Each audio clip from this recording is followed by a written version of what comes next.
Binatikos ng aktres na si Kim Chiu si Senador Rodante Marcoleta sa isang post sa social media, kung saan inilarawan niya ang mambabatas na laging galit at laging naghahanap ng away. Binalikan din ng aktres ang naging papel ni Marcoleta sa pagpapasara ng ABS-CBN. Ayon sa post ni Kim sa kanyang ex, dating Twitter account, ngayong September 23.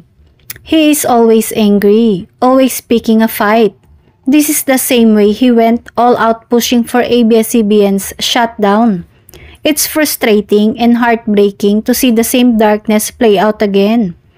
Binura ni Kim ang naturang post makalipas ang ilang oras, ngunit kumalat na mga screenshot nito sa social media.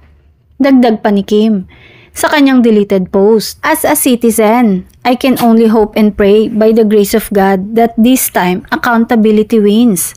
Let the guilty face justice. Enough lies, enough abuse. It's time for the darkness to end." Hindi pa nagbigay ng pahayag ang aktres hinggil sa dahilan ng pagbura ng kanyang post, ngunit umani ito ng iba't ibang reaksyon mula sa publiko. Marami ang pumuri kay Kim sa pagiging matapang at sa pagsasabi ng kanyang saloobin. Ayon sa ilang netizens, tama lang na magsalita siya dahil isa siya sa direktang naapektuhan ng ABS-CBN shutdown. May ilan namang nagsabing dapat ay maging maingat ang aktres sa kanyang mga pahayag. Komento pa ng isang user, sana hindi niya nalang binura kung talagang paninindigan niya ito.